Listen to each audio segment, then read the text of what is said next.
What's up mga paps, for today's video, magkakabit tayo ng OD battery YTX4L para sa wave natin.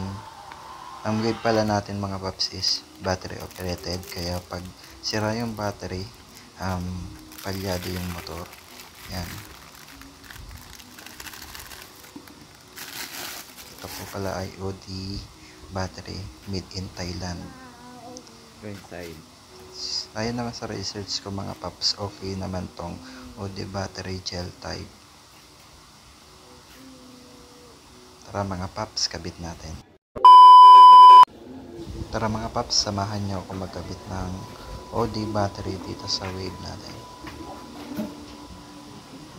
Yan mga paps, tinanggal ko na yung laman ng U-box. Tapos medyo ayusin natin tong wirings natin dahil ang gulo. Yan. Tatanggalin muna natin tong mga bolts ng negative at positive gamit tong Phillips screw natin. So yun na nga, natanggal na natin yung positive negative sa battery, sa luma natin na battery na Motolite. Kaya pala to paps, nasira agad dahil nabahaan tong motor na to, lubog pati battery. Yan, Motolite po pala siya. So yun na nga, lalagay na natin yung bago nating battery.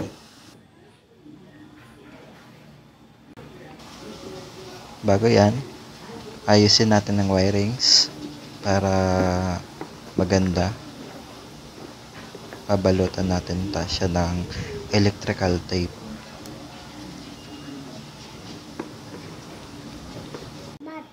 So yun na nga mga paps, babalik na natin tong negative at positive ng battery natin.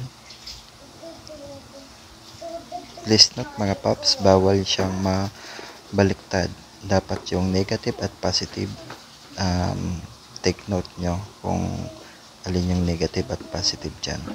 At goods na din pala mga paps yung wire natin. Maganda na siya, malinis na siyang tingnan. 3 hours later. So yun na nga mga paps, i-check na natin kung goods naman yung battery. Signal light natin, hazard light, signal light. Yan. Start natin siya, goods naman. Tapos try natin yung ilaw niya kung gumagana lahat. Yun, hazard light, LED light, headlight. Yan, goods naman.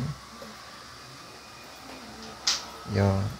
So yun na nga mga paps, gumagana naman lahat, goods naman, pati yung starter. Yun na nga mga paps yung video natin ngayon. Sana suportahan niyo ang aking vlog.